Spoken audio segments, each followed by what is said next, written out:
신청 요건에 부합할 경우 오는 5월, 신청을 하면 9월에 근로장려금을 받을 수가 있는데요.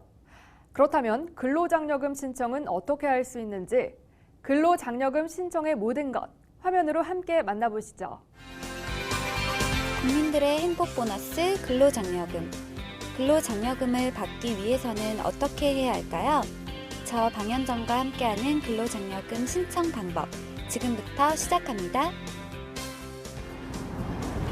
안녕하세요. 국세 매거진 1일 리포터를 맡은 성동세무서 소득세과 방현정입니다.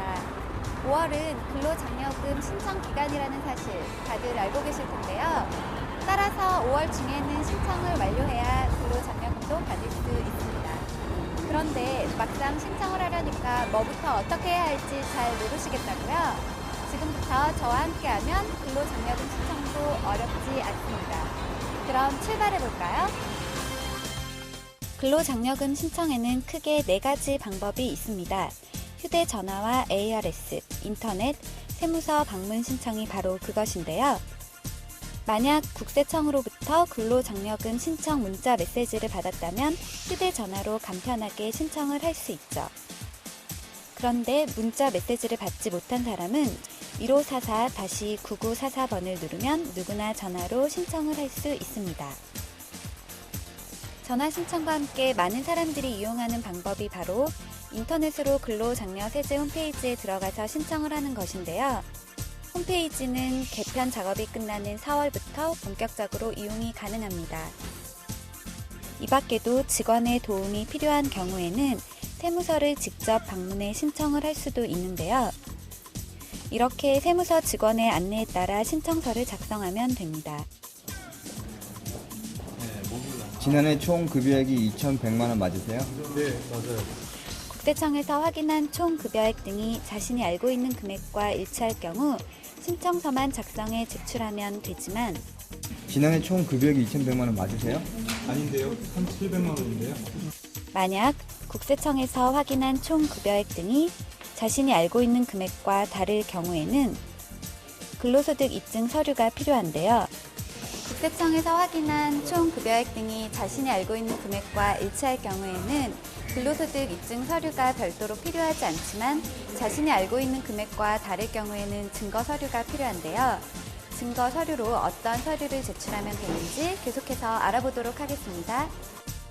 먼저 근로소득 입증 서류로는 회사에서 받을 수 있는 근로소득 원천 징수 영수증을 비롯해 급여 수령 통장 사본, 직장 가입자용 건강보험료 납부 확인서 등 모두 8가지로 이 가운데 자신이 발급하기 가장 쉬운 한 가지 서류만 제출하면 되는데요. 어때요? 간단하죠? 하지만 서류 제출 시 주의해야 할 사항은 또 있습니다. 바로 재산 입증 서류를 제출해야 하는 경우인데요. 먼저 타인의 상가를 임차한 경우 임대차 계약서 사본을 반드시 제출해야 하고요. 분양권이나 부동산을 취득할 수 있는 권리가 있는 경우에도 분양계약서 사본과 분양대금 등의 납입 영수증을 비롯해 토지상환채권 사본과 주택상환사채 사본도 반드시 제출해야 합니다. 이 밖에도 신청자나 배우자가 종합소득세 신고 의무가 있는 경우에는 반드시 근로장려금 결정 전에 종합소득세 신고를 해야 지급받을 수 있습니다. 여기서 잠깐! 근로장려금 신청자들이 가장 많이 하는 실수로는 어떤 것들이 있을까요? 근로장려금을 5월에 신청하면 9월에 지급받을 수 있는데요. 못 받았다고 전화하시는 분들이 간혹 계십니다. 이런 경우는 주로 체납 때문에 발생하는데요. 주된 소득자에게 체납세액이 있는 경우에는 체납세액에 우선 충당하고 남은 금액이 지급되기 때문에 체납이 있는 경우 이 점을 유의하셔야겠습니다.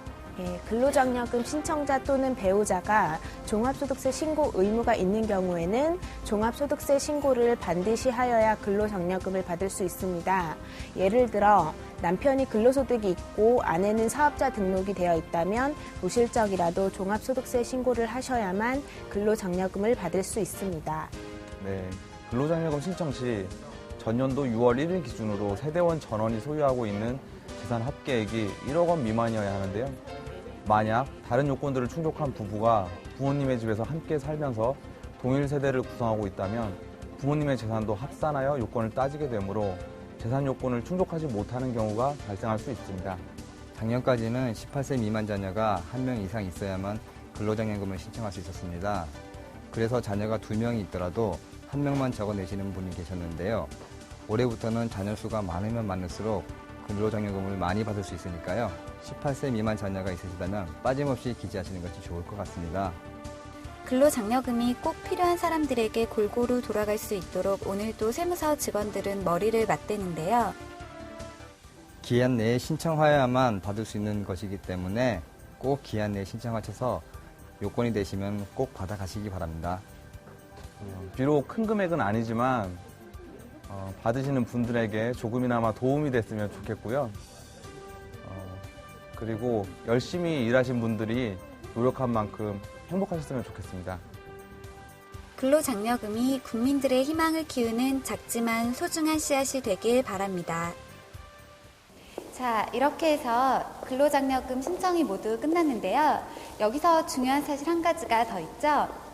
바로 신청 기간인 5월 중에 신청을 하지 못하면 근로장려금은 절대로 받을 수 없다는 것인데요.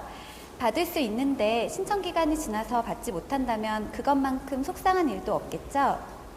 근로장려금은 열심히 일한 사람들에게 국가에서 주는 응원금인 만큼 신청 대상자는 놓치지 말고 모두 신청하시기 바랍니다.